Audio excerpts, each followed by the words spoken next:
Of course, Liverpool.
Oh boy, that whole time you weren't hearing all the golden sound bites from me. I apologize, everybody. Um, but we are. That whole time. Okay, there we go. My sound is fine. Sorry, I should have had that figured out prior. All I was really saying was sorry I'm late, being 17 minutes into the match. My understanding is that it's been all Liverpool so far. Crystal Palace is a strong opponent to come up against. At least they are in my mind. And the night before the match, thinking like, okay, this is not going to be an automatic 3 points aside from being a bogey team over the last 10 years. Although it's interesting, I'd like to see a study. I never really thought about this before. I'd like to see a study of how long a team ends up being a bogey team for, because you always sort of get it in your mind like it used to be way back in the earlier 2000s. You'd have Bolton being a bogey team for Arsenal, and then you have it stuck in your mind, and they probably pull off 3 or 4 results, or maybe they don't get the result but they play the team particularly hard. It's just a tough matchup, but then I feel like teams turn over and personnel changes, and yet I think the reputation still remains. And I think who is it? I think it was maybe West Ham being considered a bogey team for Man City, and I think the Totally Football Show was saying that that's a complete misconception. People just remember one or two times, like it was a very notable draw for West Ham 2-2 last season in the title race, and so people tend to remember that. But aside from that, I think City won like 11 out of 12 matches, so it is just interesting that you have these things that get stuck in your mind. And here's Darwin, who's gaining in possession. I did throw up the graphic earlier, even though my sound was off, so you didn't hear my commentary on the... I might as well just toss it up once more. You've got, you've got Allison and the regular back four minus Matip and no Konate, and interestingly Joe Gomez on the bench, but you've got Nat Phillips in there. So that's definitely a weird one. I don't know if that's Klopp trying to put him in the shop window or if Gomez just wasn't ready, but that's certainly an interesting choice. And you got Millie coming in for Hendo and wearing the captain's armband, and then you've got whom most Liverpool fans will probably consider to be our first choice starting front three for the season, despite having other great options, Bobby, Jota, and who am I missing? Bobby, Jota,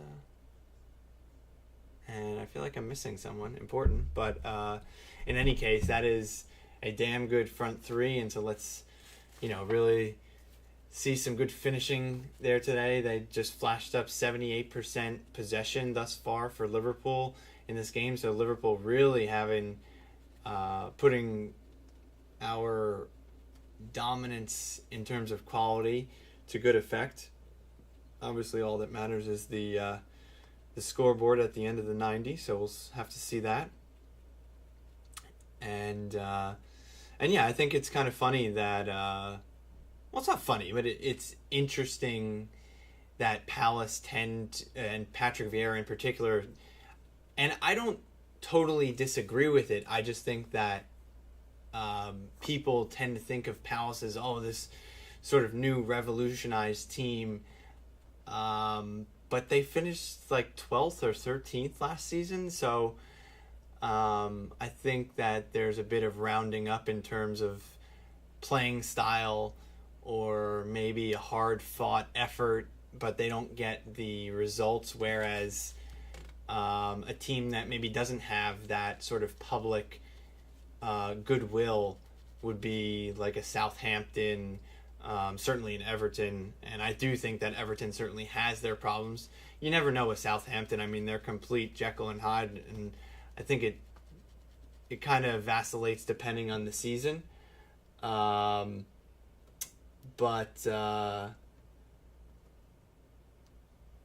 anyway, so far so good from Liverpool in terms of possession and a couple probably half chances. Here comes the star boy, Harvey Elliott. So excited to see him progress this season. Here comes a lofted ball over the top, very vertical, very Fabinho-esque, but the ball coming from the foot of Trent right over the top to Salah. And Salah has a flicked header. Sort of a difficult effort, but definitely teammates looking in sync there, so that's good to see. Trent Alexander-Arnold, 2 goals and 12 assists in 32 appearances last season. Of course, there will continue to be questions about his defensive frailties. And just hold. Please bear with me as I take a very quick break. I will tease that I will talk about the ongoings at Manchester United when I come back.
Muted again.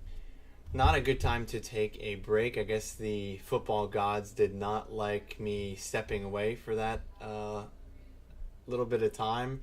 Only 2 shots on goal for Liverpool. I thought it would have been more thus far, but it has not. And Palace play. Oh, and they're going to check VAR, but Zaha is going to be onside. Counterattack, incisive.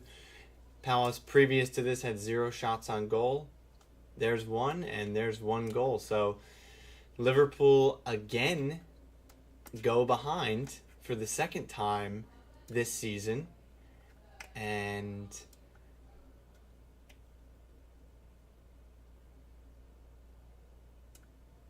there's Vieira fist pumping, and that goal's going to stand. Liverpool's going to need to come back from behind to get our first win of the season.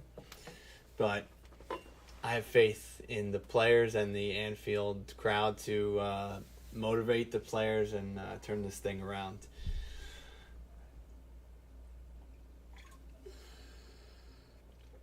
I think onto the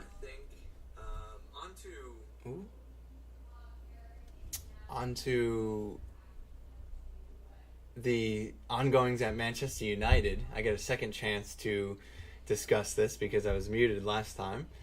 But while, yes, it is very amusing to watch the dumpster fire that is Manchester United at the current moment, I do want to eventually segue into talking about it in a semi-serious way.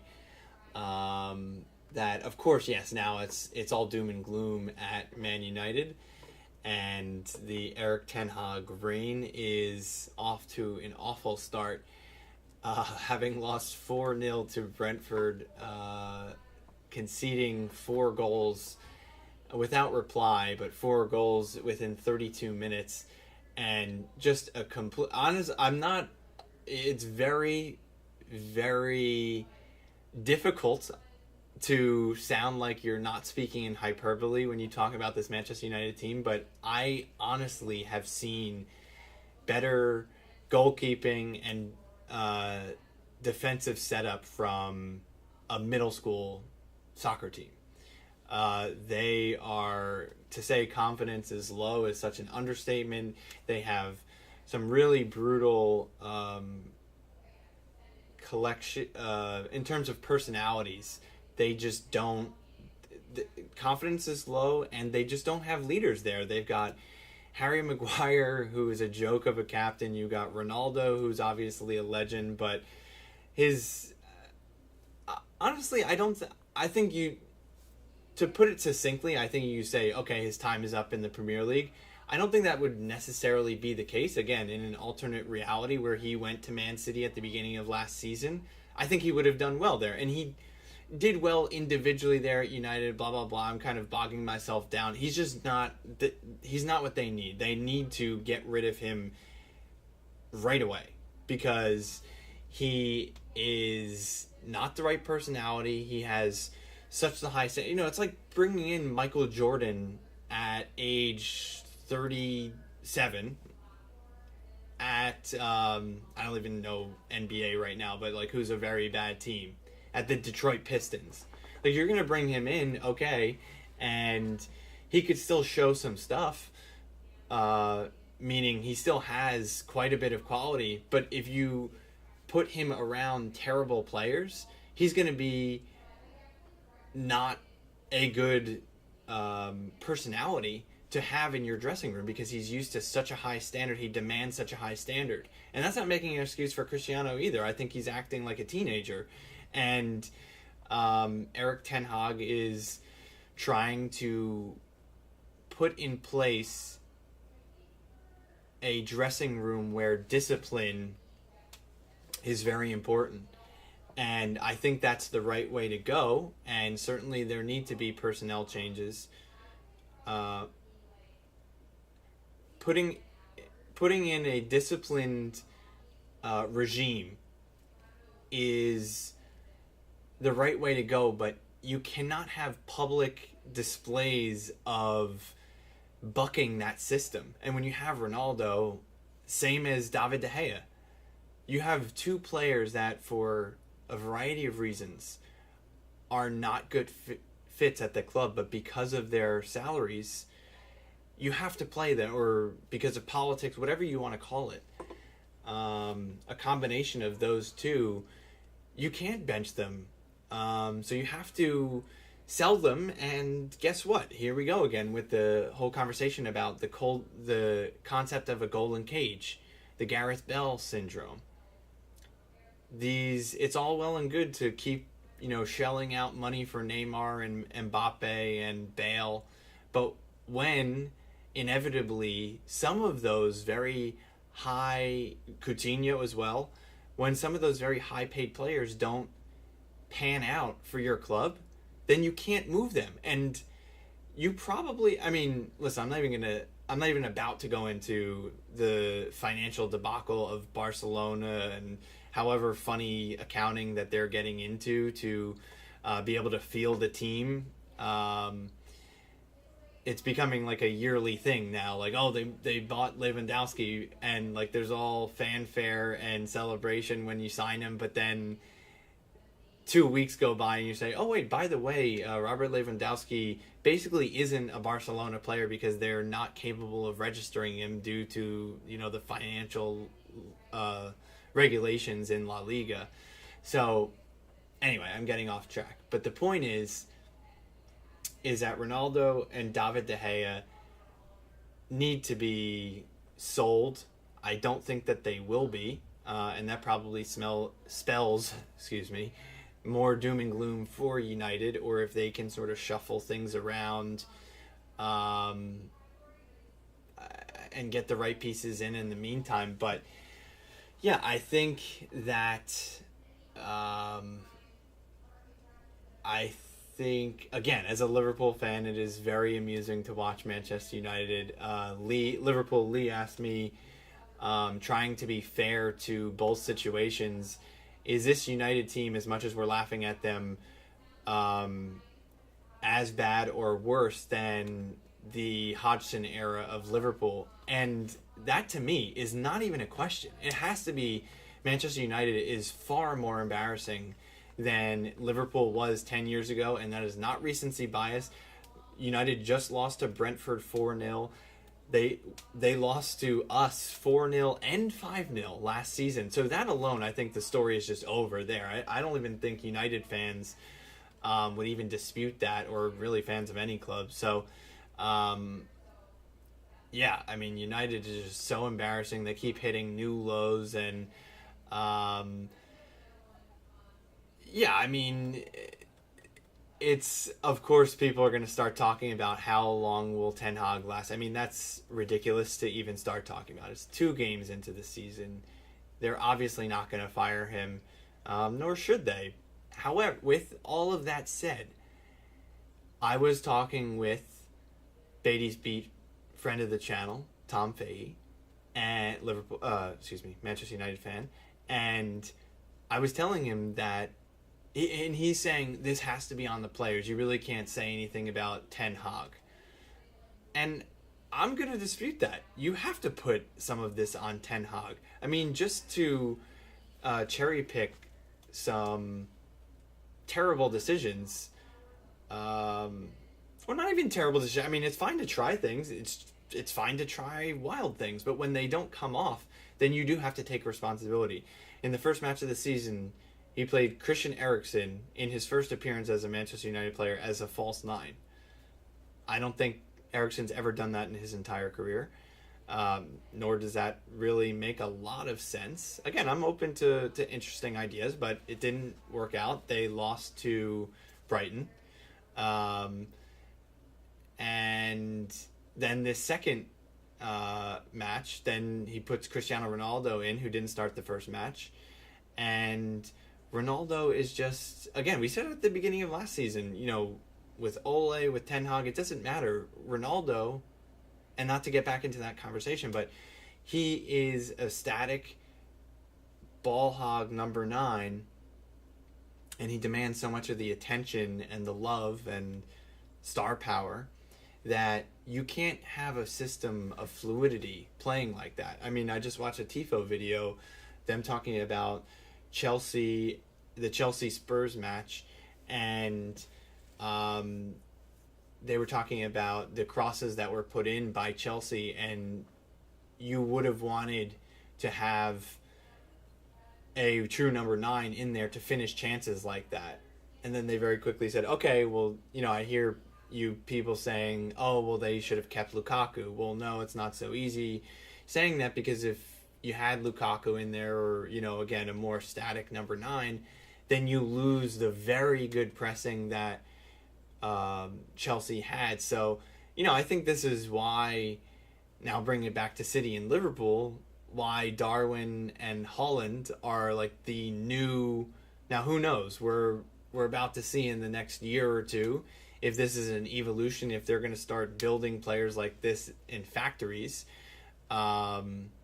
just the evolution of the game, or if they are, a one of two, only 2 players in the world can do this, and that's why they cost 80 million. Ooh, and there's a nice header by Harvey Elliott, of all people. Liverpool are finding some space in the opponent's area. I think it's just the breakneck pace of counter, that happened to be a counterattack. Usually Liverpool on the front foot, so we don't really get the opportunity for counter attacks. But yeah, Harvey Elliott was pretty. I think if Harvey was a little taller there. He even had time to bring that down on the chest. I mean, that was an option based on the height and pace that he was moving at. But he did get a header on goal, and Guaita was able to parry it away. Liverpool's still trailing here. Not great, but again, I do think that the bookies will probably still make Liverpool favorites to win this match. But anyway, I was talking about a lot of things. I was talking about Chelsea's fluidity. They've signed Sterling, kind of playing that sort of false nine and just having that that flexibility and fluidity to move forward and press. And I think that's the way forward.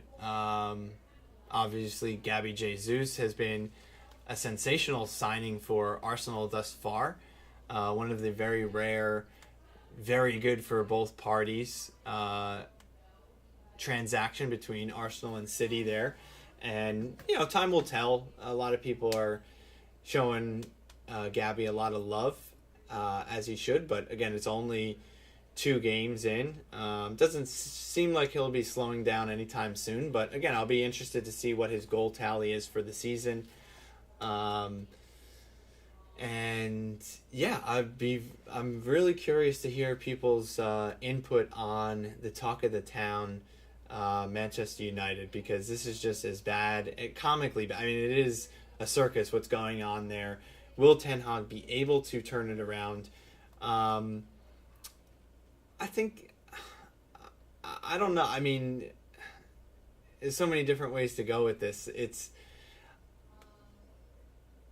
I'm not down with like the sensational knee-jerk types of, oh my God, you got to fire this guy already. It's obviously not working. I mean, he's made mistakes already, but he obviously deserves time to figure that out, as well as this is not a mountain of a task, it's a mountain range of a task. United is to figure out all the problems they have, and you've had a lot of different types of managers go in there. Possibly just none of them have been up to the task. You got Moyes, Van Gaal, Mourinho, OGS, and now Ten Hag. But yeah, I mean, you've got Mourinho, the pragmatic type of guy. You got Ole, who was more of the he gets it. He's got the club's DNA in him, but he doesn't have the pedigree. And now you've got Ten Hag, who, he doesn't really seem too phased in the press conferences. I do like the fact that the sound bites I've heard from him have been that he is putting a lot of this on the players. Not completely shirking responsibility, but saying the players do have to take responsibility for this, which I think it's way too easy for managers to just say, yeah, this is on me, and not like really speak honestly, because you have to protect your players. But yeah, I mean, this is certainly a time where you have to call the players out. They have to take responsibility. They got to man up. They got to see who's fit to wear the shirt. And at this point in time, that's not that many of those players. I think there's so many different ways to talk about clubs in trouble. I think the most appropriate way, even though typically clubs aren't in as dire a state as United, so I think that this sometimes can go beyond the pale, but I think that you would honestly talk about them in like a Football Manager style, where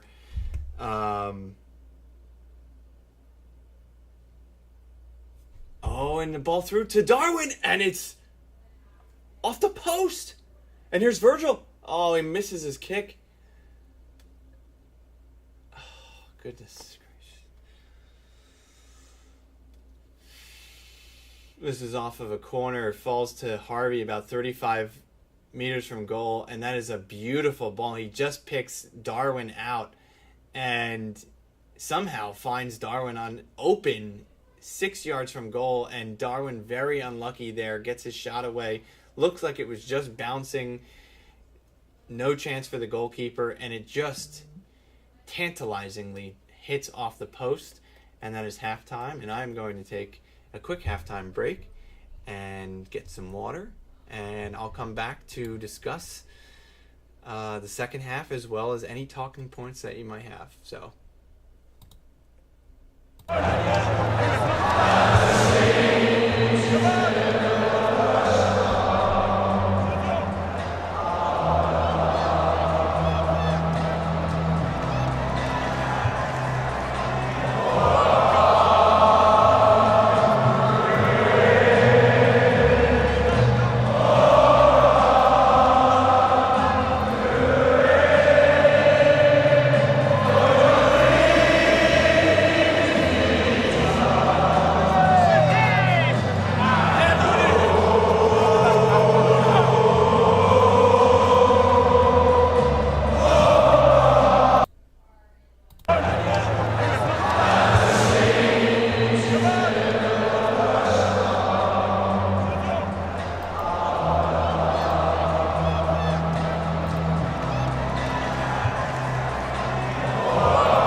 My name is Kevin Murphy and I love Liverpool.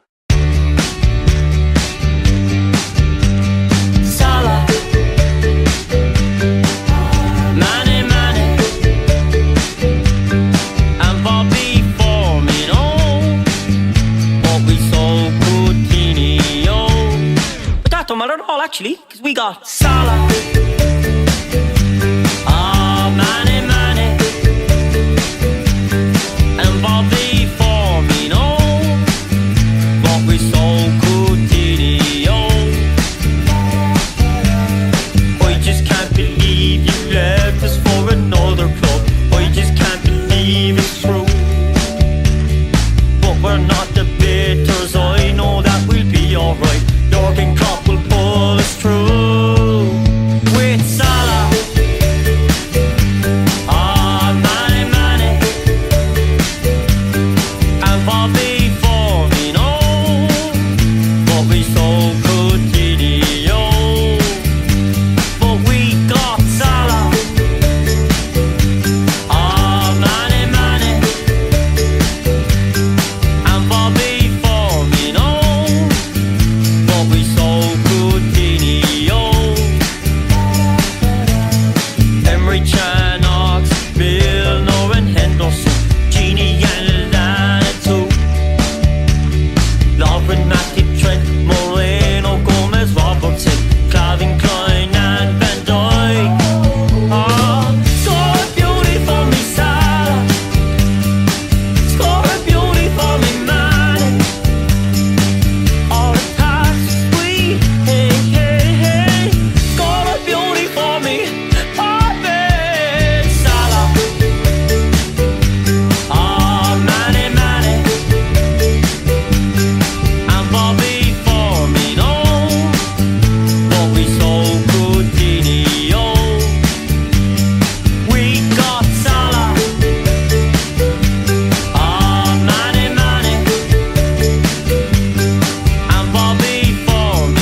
And we're back. All right.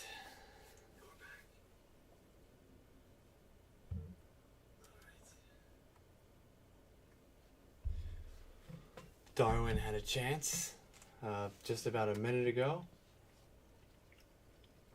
He's played through, and there was a slight handball shout. Here's Nat Phillips bodying Wilfried Zaha to the ground. Referee not interested in Zaha's appeals. Allison boots it forward.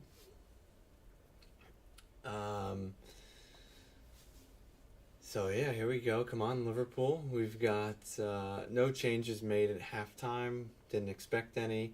Although, again, there are 5 substitutions allowed this year in the Premier League. Will probably favor the larger clubs since we've got more depth. I didn't send this. Didn't send this out.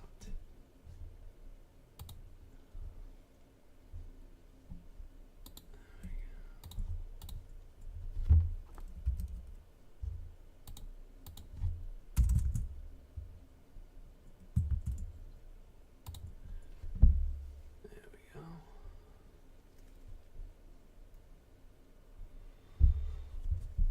Trent playing a little 1-2 with Harvey. Heads up. Nat with almost a bicycle kick. Oh, and a slide tackle. Unbelievable. He's just adding further and further to his YouTube highlight reel to add the Cruyff turn against Zlatan as Palace have the ball in the Liverpool area. So definitely some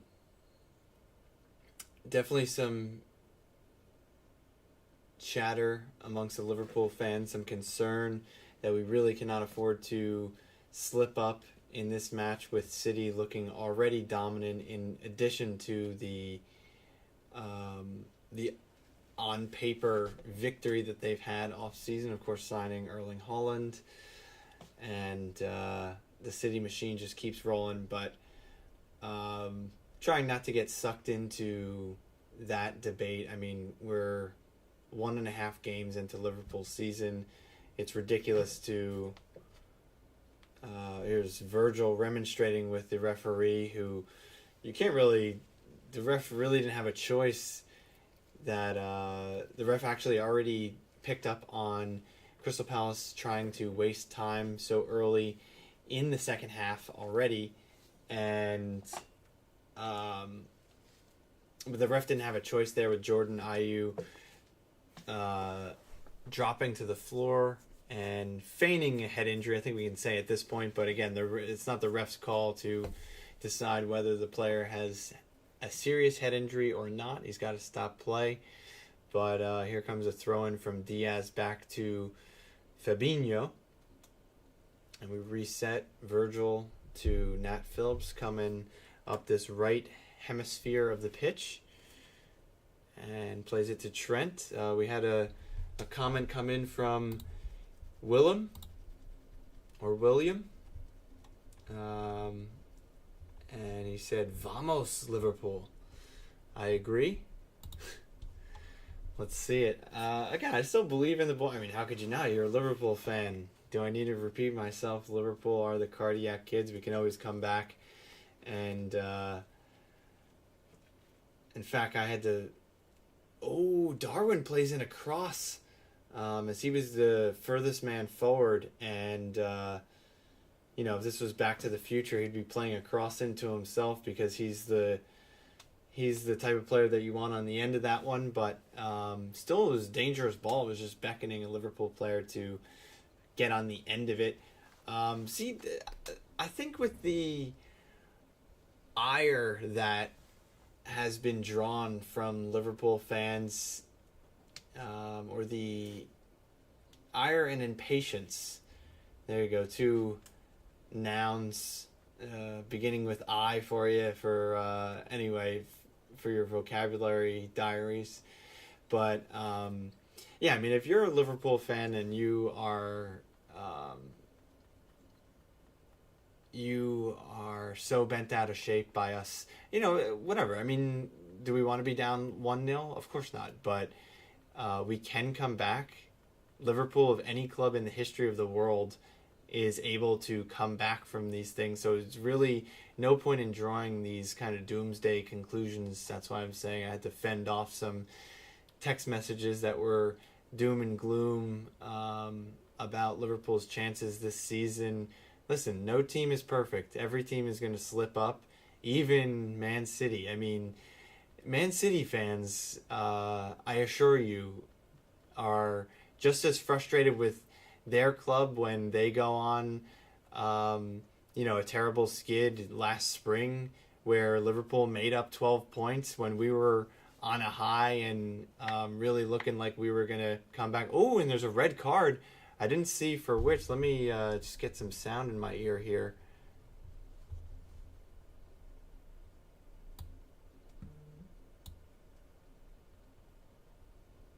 Red card for Darwin? Red card for Darwin. Oh, he must have used his oh God, he gave a headbutt as he got pushed. Maybe one of the few players on the pitch that is actually taller than him, number 16, and Darwin won't go. This is not Klopp is waving him off the pitch. Darwin seems to be one of those players that wants to argue his way out of something. He's not pleased. Listen, he put himself in the position. I think we'll have to kind of let that one sit a little bit and kind of see, just exactly how we feel about his behavior there. It did seem like he got a push from the back, and he turned very quickly. I think I'd be a little bit of a homer if I said, oh, he didn't mean it. I think he did maybe mean to make some contact, but it didn't. Let's see how I can describe this well. Sorry for my play-by-play here. He's just getting physical with his defender, Anderson, and Anderson's gives him a push because Darwin did give a little back nuzzle, just part of the physicality, and Anderson didn't appreciate that. Anderson certainly didn't dive there, but Darwin put himself in that position.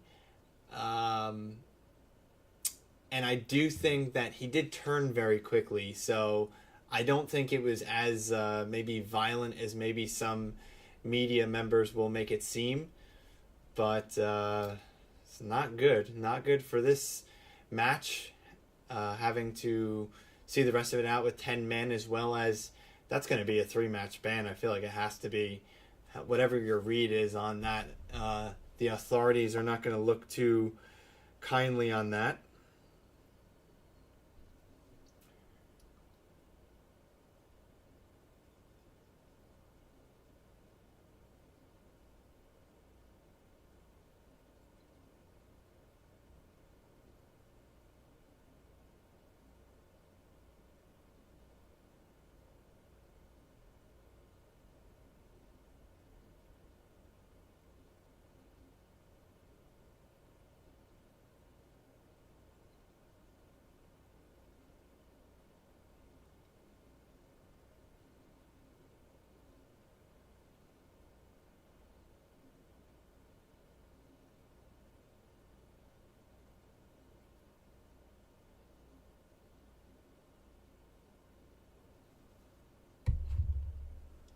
All right, some Liverpool subs getting ready. Let's take a look at who is available here. We have substitutions: Adrian, Joe Gomez, Costa Simicas, Sepp Vandenberg, Basedic, Fabio Carvalho, Bobby Clark, Jordan Henderson, and Naby Keita. So no available forwards there. Not great, but you always play Mo Salah up front, or who knows, maybe they'll play Diaz as sort of a fluid target man, sort of, using his height. Come on, Liverpool. Here comes Diaz getting a little mazy on the left-hand side, and he comes towards the center. Oh, and that's a beautiful goal by Luis Diaz, and he's fired up. You know he is. That is a beautiful goal by Luis Diaz there. Doing what he does best. Klopp is G'd up. Woo! Luis Diaz with the equalizer. How about that, folks? What a beauty. He gets the ball almost hugging the touchline. He's that far left. And then he just goes horizontally right across the 18. He loves to do this. It doesn't always come off. I mean, it's a very difficult thing to do. He takes on a good 3-4 players, finds a bit of space, puts it on his right foot, and bangs it into the back corner of the net. Keeper can't do anything about it. That was a beauty right there. Thank you, Luis Diaz. It looks like Costas, Gomez, and Hendo are going to come onto the pitch. I think Hendo will probably come on for Millie. Tsimikas, who knows what he'll do now? Maybe he'll take Fabinho and Hendo, switch them up 6 for 6, and then Milner off. Maybe change this to like a 4-2-3, since we're changing the game and we're on top of things. Oh no, he's taking Nat off for Gomez, Costas for Rabo, and Hendo for Millie. So about what I thought. Maybe on the conservative side of things, I would have liked to maybe see 4-2-3-1. Maybe he just did a last minute change. I mean, if we're down a goal and we need 2 goals to get to the win, maybe you take off a third midfielder and play Costas as a left winger. But here we go. We got 28 minutes to go. Plenty of time.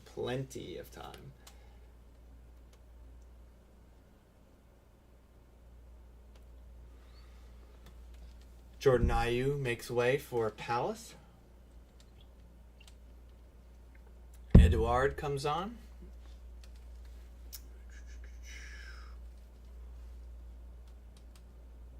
Gomez with the kit change. I think this is his first, well, it must be his first appearance of the season with the new kit number 2.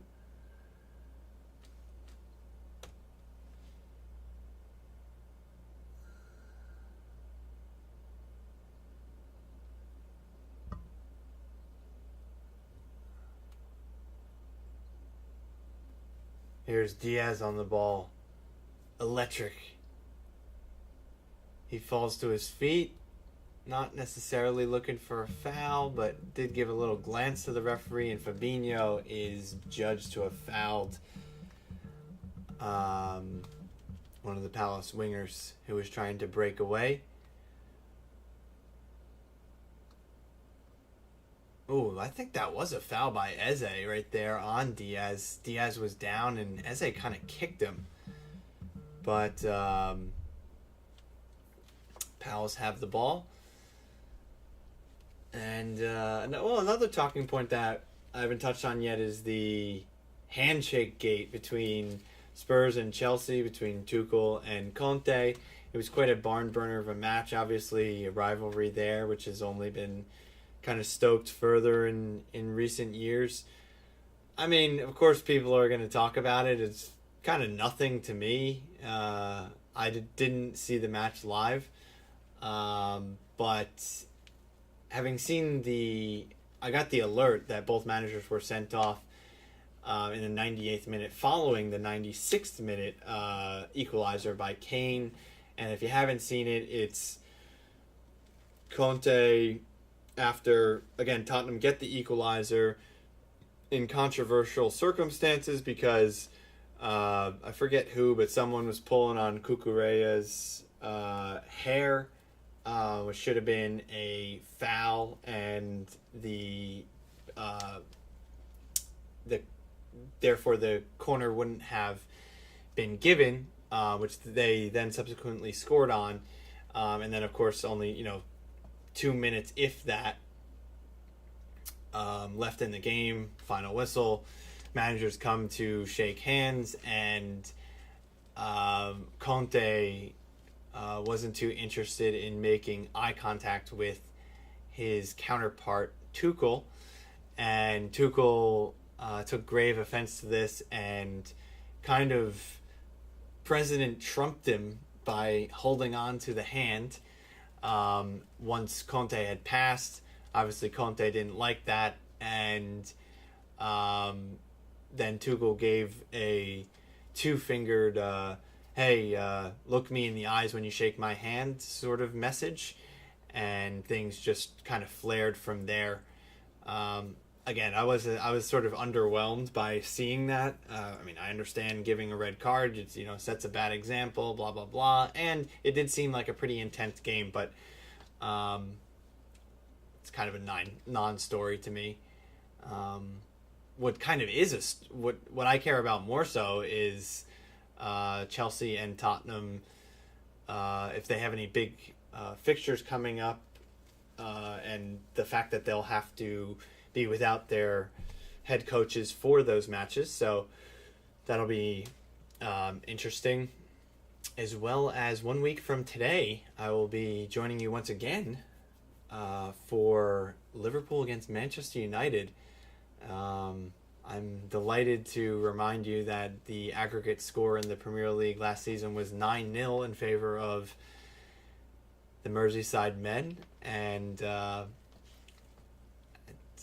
there's no particular end in sight, it doesn't seem, with certainly Manchester United's form as well as Liverpool's quality. Definitely you can't speak of Liverpool's form this season because we are yet to, as things currently stand, register a win. And even if we do, it's not barn-burning stuff, and Darwin will not get his first taste of a Liverpool-Manchester United rivalry match. But one thing at a time.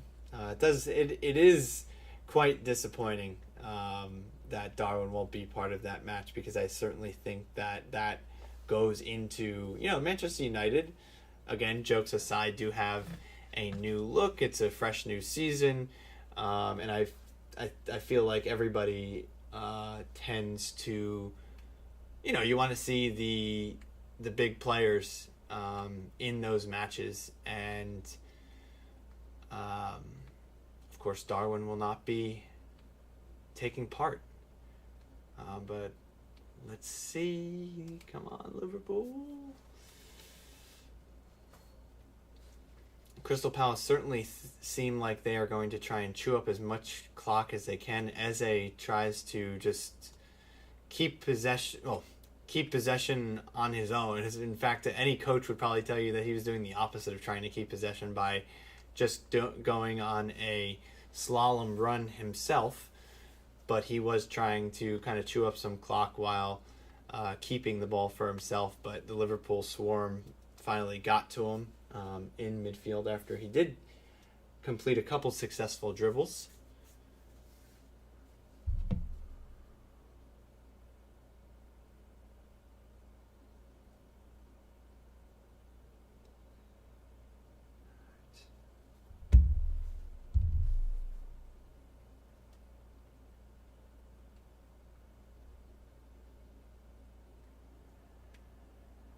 Hendo on the ball. He, outside of the right boot, flicks it to Diaz. Hendo looking pretty sharp as he's been on, and you can already kind of tell that his attitude is what Liverpool need.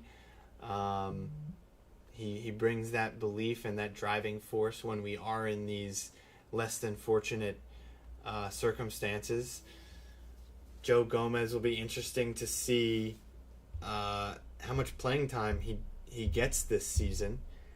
I think last season he had the fewest minutes of his entire Liverpool career, even including maybe some of the seasons where he was out for so long.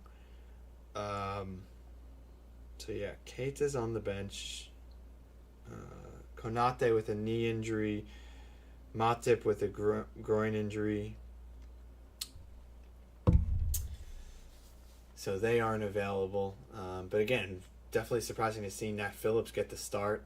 Here's a nice ball from Fabinho to Salah, who first time sort of Cruyff through balls it for Trent, who was offside before any flag went up. Trent tried to get a shot away, but it was a big slice.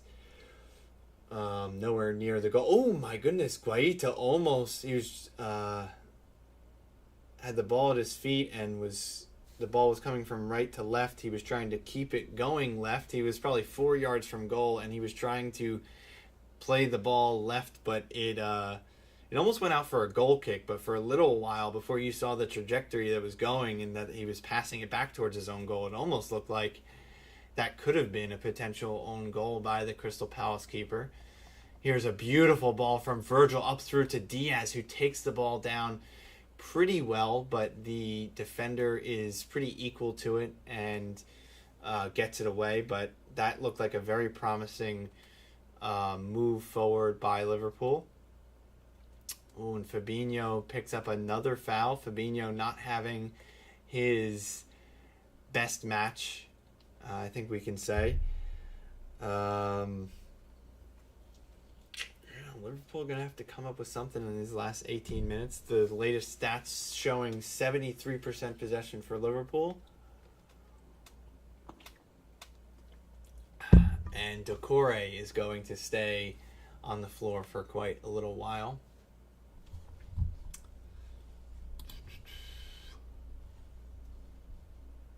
There's Jota and Matip and Thiago, the injured bunch on the bench, not looking too happy.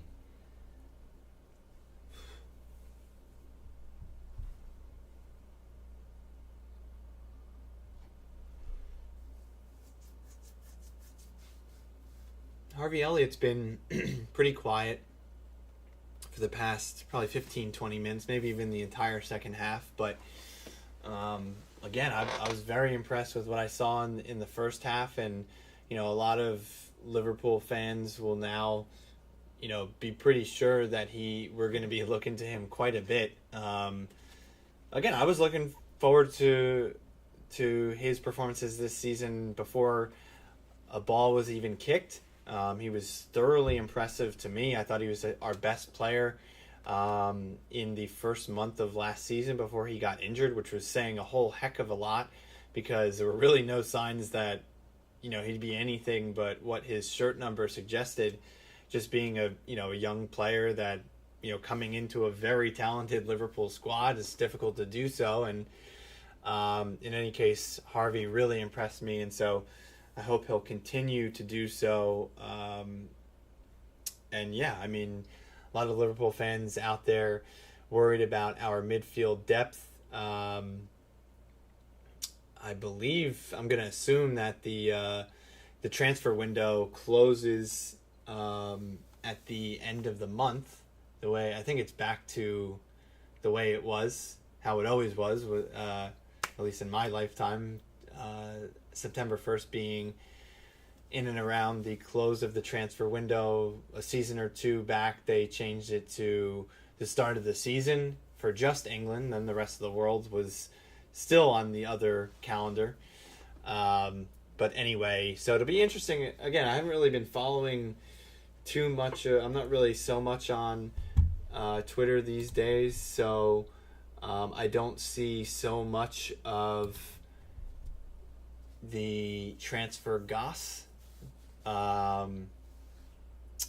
I'm quite sure that Liverpool name aren't linked with too many names these days. Liverpool likes to do their business before we get to Austria, Switzerland, wherever our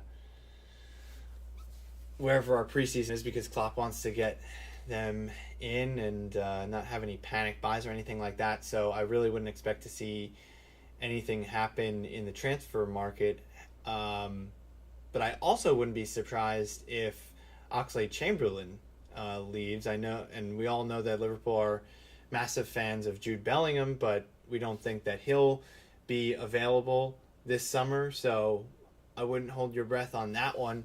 And yeah, it's just, I think Klopp likes the position his squad is in. Sure, we have injuries, but they'll come back and, kind of just cross their fingers on the players that are injury prone that we've had. And I honestly think that we've already seen enough on Keita, certainly seen enough on Oxlade-Chamberlain where they are not reliable. To be honest, I just think that I think Oxlade is our new Emre Can. He's just too versatile and, jack of all trades, master of none. So I would sell him, and honestly, even for the sake of the player, I'm sure he wants to be playing. But yeah, you just can't rely on him, and I don't know, he seems to pop up and feature when I don't think we need him, and then when, in a time like this when you could use a body in there, he's not available. And Naby Keita kind of ditto on that. I know he had quite a decent season last season, but still picking up injuries, and with his contract running down, I wouldn't extend that. I mean, I think you definitely could pick. Listen, that's not going to change. His injury proneness is not something that's going to change. So I would kind of cut ties there.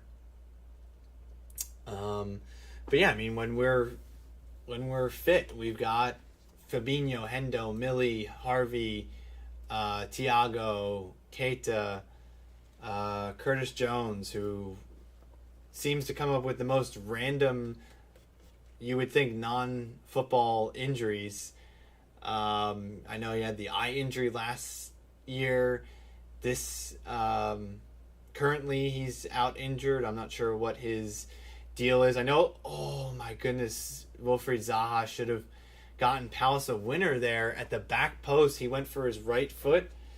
He's too there's a lesson to all you kids. You got to work on the left and left foot, your weaker foot. I'm screwing up my words here, but he goes for his right foot when clearly the left foot would have banged that one home, and he misses with almost an empty goal. Who knows if Alisson would have scurried across and made a huge save, but Zaha really messed up that chance for Palace.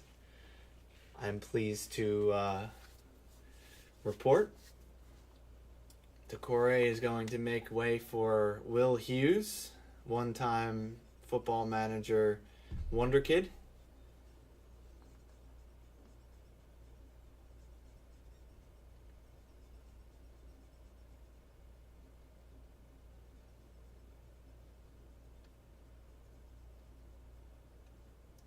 And here comes Fabio Carvalho on for Harvey Elliott. I agree with that change. I'm also excited to see, obviously I've seen less of Carvalho, but I think he was pretty impressive when he came on against Fulham, as well as one little snippet that I saw of him in preseason, as well as he just was a very key player for Fulham, who was dominant in the championship last season. Of course you have to admit that there's a jump, but certainly he has skills, creative skills, that lend itself towards creating chances, and that's exactly what we need currently. Still, I don't know what his best position is currently, but Klopp will figure that out. Here's Costas on the ball as Carvalho is trying to give him help. There's a whole sea of white shirts that Costas is going to have to beat to get a cross in. He aims for Salah. Has done that's quite a good ball in for Salah, but a white head got the ball away, and Liverpool had a throw-in down the right-hand side, which Trent was able to shield out for the throw-in. And now Trent is on the ball again on the right-hand side, and Diaz is getting bear-hugged in the box. He made a bit of a meal of it, so wasn't too enticing for the ref. No foul there for Zaha, as he's going to be furious, but he went down very easy. Salah on the top of the box, lays it off for Tsimikas. Hendo has his hand up at the top of the box. He's waited a little bit too long there, Tsimikas, as Hendo has a nice Thiago-style lean in and then goes the other way. And he plays a ball in, but again, Palace get their head to it. Come on, Liverpool cannot afford to, well, I say that very liberally. We cannot afford to drop points simply because it would make me feel bad. But it is, I remind you, regardless of what happens here, folks, the second match of the season. Even Manchester United are not mathematically ruled out from the title thus far.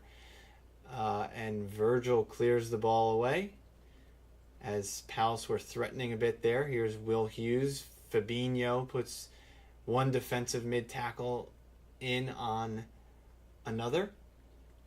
As here is Carvalho, who has his back to the side that Liverpool are attacking, lays the ball off to Alisson, into Hendo, and Gomez are playing a little give and go as they try to build an attack. I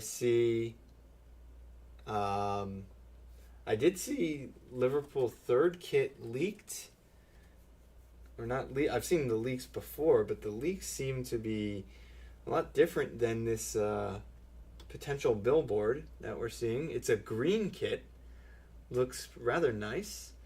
I like it. It's a lot more subtle than the previous versions that I've seen. I've seen like a black with, sort of similar to the away kit, which I am not a fan of, that white dizziness. But who knows? Maybe the young kids like it these days. Liverpool pick up a free kick about 30 yards from goal, diagonal from the left-hand corner of the penalty box.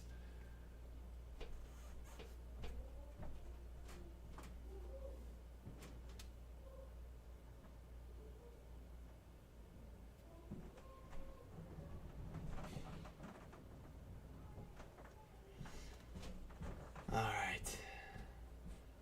Here we go. Costa serves it in, looking for Virgil. Doesn't quite make it there. Palace been pretty good defensively, including set pieces today. Hendo's got the ball, looking to find Tsimikas down the left-hand side. We've been looking to find Tsimikas quite a bit. I don't know if that's trying to take advantage of some sort of weakness or something, but and Tsimikas keeps that ball in for Carvalho, who tries to play a 1-2 with Luis Diaz, but the 1-2 has a little too much oomph on it, as Joe Gomez plays a bit of a wandering ball back for Alisson, but he did have some pressure on him from Zaha.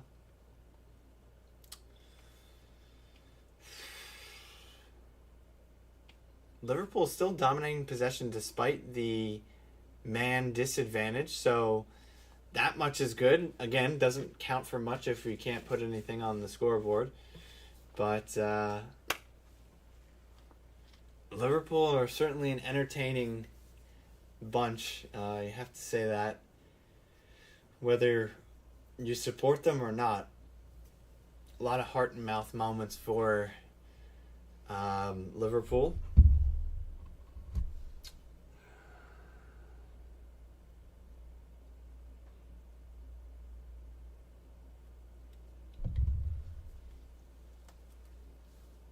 Gomez bringing the ball up a bit. He finds Hendo in the 6. Plays it out to Tsimikas. Again, a favored receiver. Tsimikas' balls today are a little all over the map. That one goes out for a goal kick, and it never really had the accuracy that it was going to require.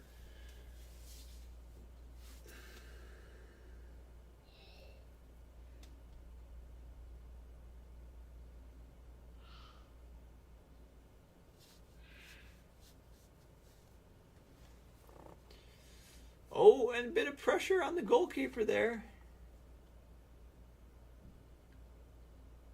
And here's Salah, who is offside. Liverpool putting some good pressure on Palace way high up the pitch and causes them to be pretty playing pretty scared with their clearances.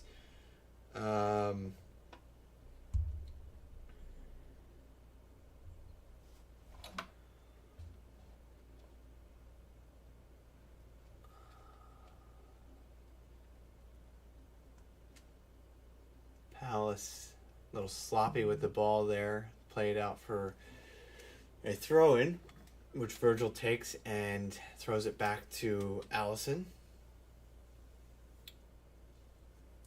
Here's Trent on the ball, plays a nice through ball up to Diaz. Please be onside so we can build this attack. Diaz trying to do a little dance to create some separation. He plays it back to Hendo, who plays a curved ball in, doesn't find anyone, but Tsimikas is there on the left-hand side. Here's Salah! Oh, gets quite an effort off in a huge crowd.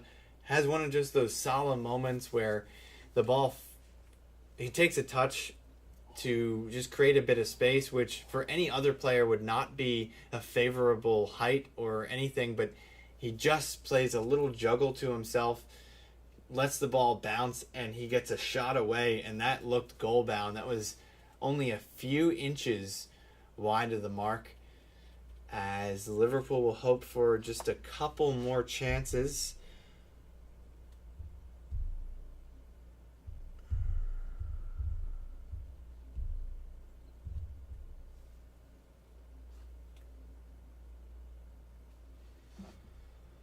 There's Alisson, who's going to play it wide to Gomez.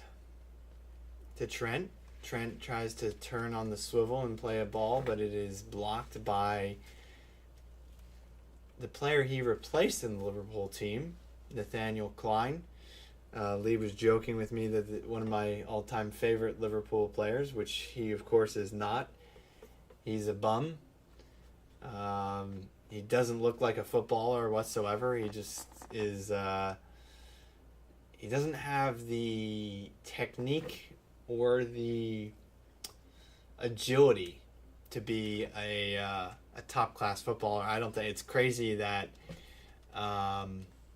he was able to win England caps. I mean, he just looks so awkward the way that he fails to contort his body in any sort of fluid motion.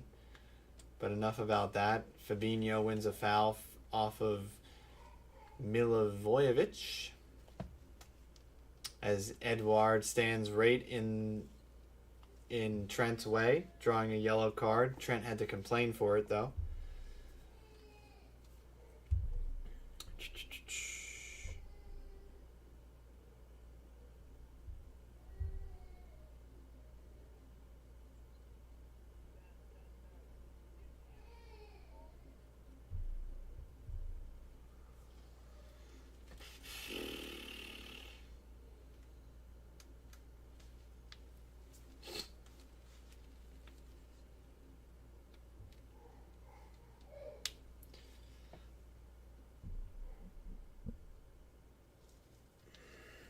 Guaita waving his players up the pitch to kill a bit of time.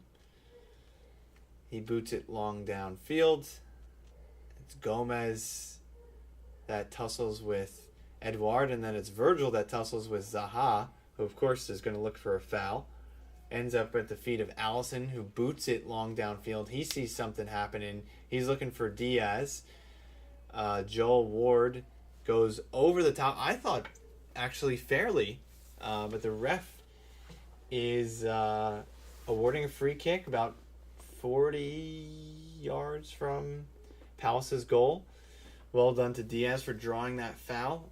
Getting to the end of regulation here.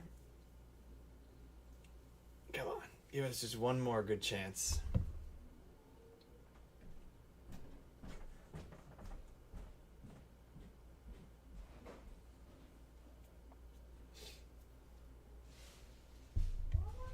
Trent plays the ball in. Fabinho heads it down, and it's Fabio Carvalho.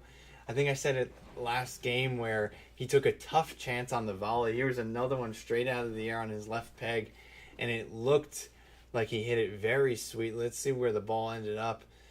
Ooh, and that was not far off. That was only maybe a yard or two wide. And, yeah, tough one. Tough one for Carvalho that he couldn't be the hero today. Not yet, at least. 5 minutes of stoppage. Yellow card for Guaita for excessive time wasting.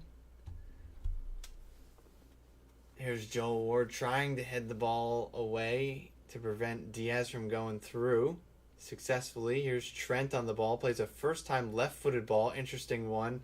And Salah is offside. If not, I think Joel Ward would have been called on a foul once again. Salah looking pretty frustrated as NBC very kindly puts up that Liverpool are playing with 10 men. We know. I think that's just trying to rub a bit of salt in the wound that the frustration is likely going to continue right through to the end of the match. Liverpool are going to have an offside free kick coming out of the back that Alisson will take. He plays it short, a short through ball to Fabinho. Good option. Fabinho lets it run, not Robinho, that would be interesting. Plays it through to Costas, who dilly-dallies a little bit too much again. Takes his options away, but here's Hendo. Still doesn't have many options, but goes on a little sprint down the left-hand side, plays a ball in with his left foot. Not a bad effort. And Carvalho is judged to foul the Palace player and gets a yellow card for it. It was Elise.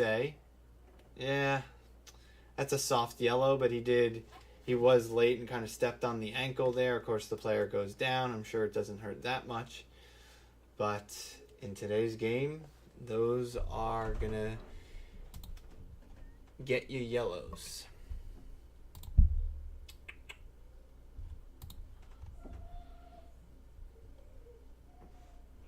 All right.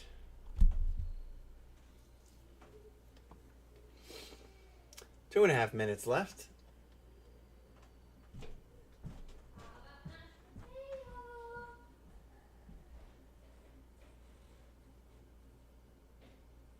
Here is Elise. Ankle seems fine. Tsimikas strips it from him. Here's Carvalho. Please don't pick up another yellow. Don't do anything stupid. That's the last thing we need. Our two new signings getting red carded on the same day.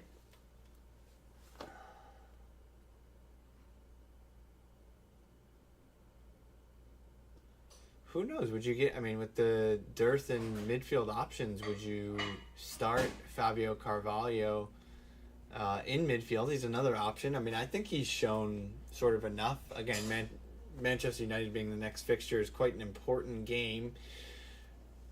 Even if they are bottom of the table and really struggling, but I would not... and it's Palace who almost get another would-be winner. This time it was 16. Anderson, that's got to be a yellow from Hughes, who boots the ball way up into Rosette, as they say. No yellow for him, but that he very strategically booted that ball way up, because that was going to be certainly a quick throw by Liverpool to get things going on the counter. The crowd was enraged by that. Here is Tsimikas on the ball. 45 seconds to go. Here's Virgil, who gets a late challenge by Milivojevic. What's going on here? There's a...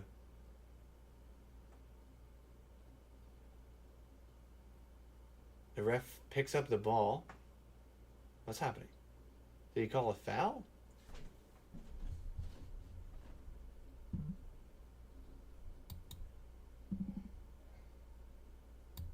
That was weird. There's no advantage played there, despite us having possession, and just gives Palace another opportunity to set up. And Diaz tries to back flick the ball to Fabinho, who's in space, but I think that's going to cost Liverpool the last little bit. Hopefully the ref will give us a chance to have another attack as Allison boots the ball forward. And it's going to be Palace in possession. Gomez tries to keep it in play but can't. Palace is really going to...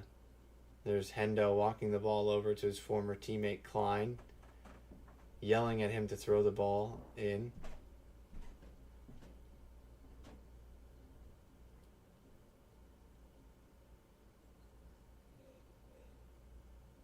Gomez heads out for another throw-in, and this game is going to grind to a halt. Not the most entertaining match.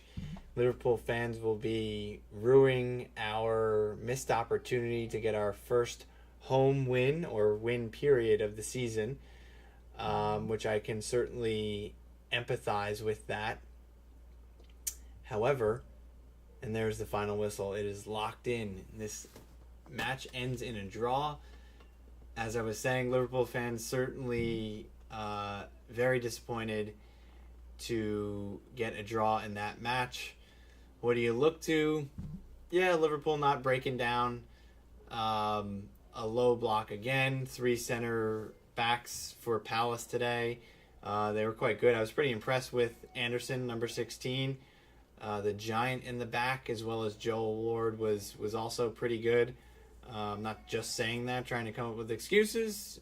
Liverpool certainly need to find ways to win in this match, but the good news is it is only one match. And the bad news is that they will be without Darwin, their star striker, for probably another 2 to 3 matches, including Manchester United up next. I will leave you there, folks. Enjoy your Mondays, and I'll catch you on the next one.